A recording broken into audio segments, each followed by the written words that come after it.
नमस्कार बच्चों। हमारा आज का विषय है पत्र लेखन।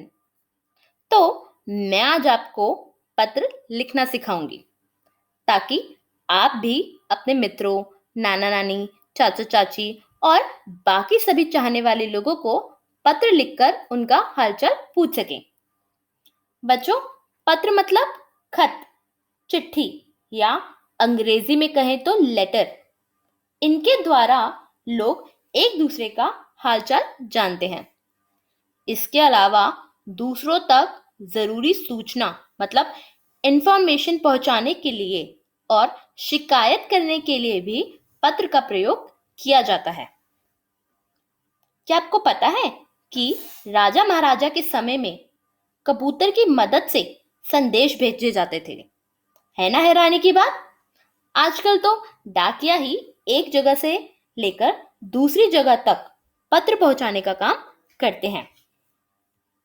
बच्चों, पत्र किस व्यक्ति को लिखे जा रहे हैं, इसके आधार पर ये दो तरह के होते हैं, औपचारिक पत्र व अनौपचारिक पत्र। औपचारिक मतलब शिष्टाचार।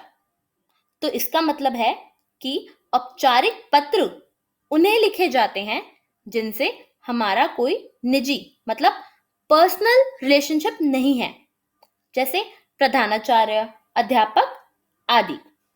जबकि अनौपचारिक पत्र हम अपने मित्रों, रिश्तेदारों और सगे संबंधियों को लिखते हैं।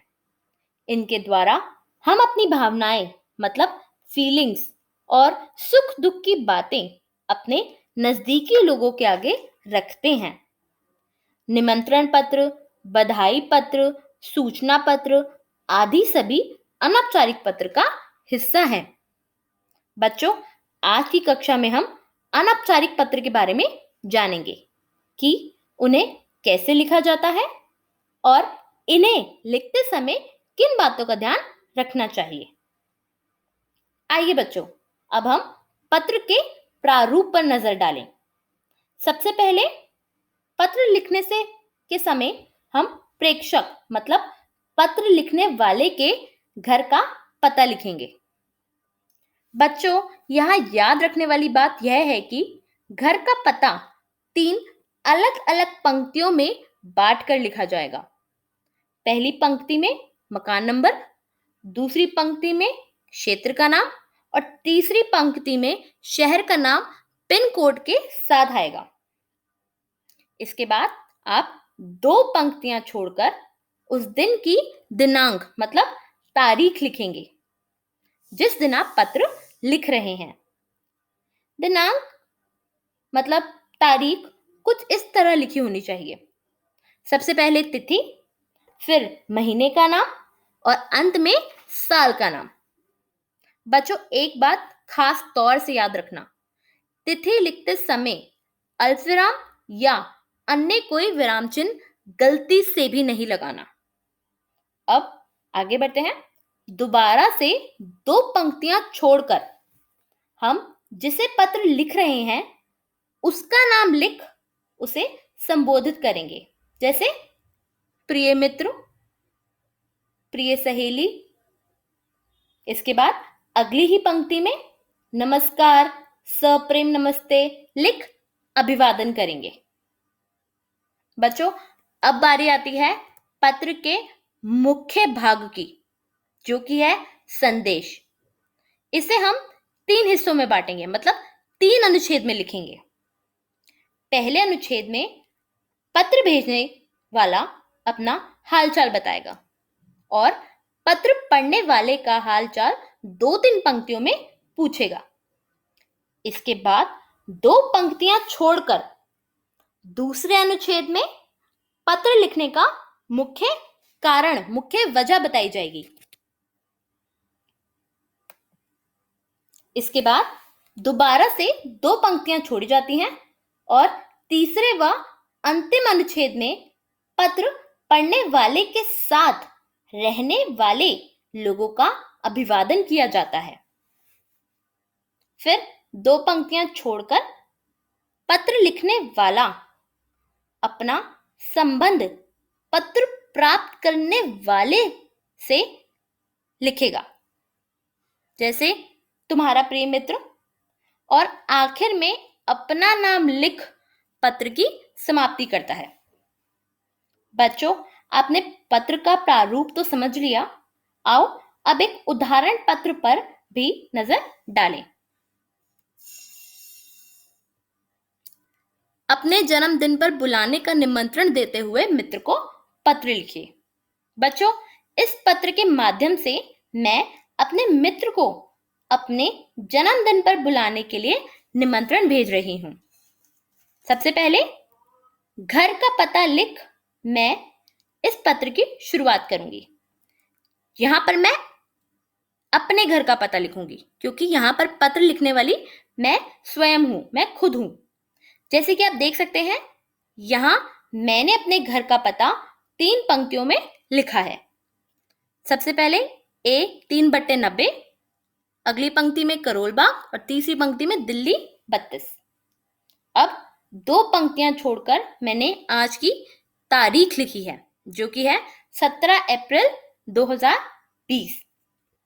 अब दोबारा से 2 पंक्तियां छोड़कर मैंने अपने मित्र को संबोधित करने के लिए प्रिय संचित लिखा है। फिर अगली पंक्ति में उसका अभिवादन करते हुए सप्रेम नमस्ते लिखा है। जैसे कि मैंने आपको बताया था कि पहले अनुच्छेद में प्रेषक अपना हालचाल बताता है और पत्र पढ़ने वाले का हालचाल पूछता है। तो मैंने यहां लिखा है, मैं यहां पर सकुशल हूं, आशा करती हूं कि तुम भी वहां कुशल मंगल होगे। अब आगे बढ़ते हैं। बच्चों, मैंने आपको बताया था कि दूसरे अनुच्छेद में हम पत्र लिखने का मुख्य कारण लिखते हैं। हमारा पत्र लिखने का मुख्य कारण मित्र को जन्मदिन पर आने का निमंत्रण देना है। तो मैंने यह अनुच्छेद कुछ इस प्रकार लिखा है।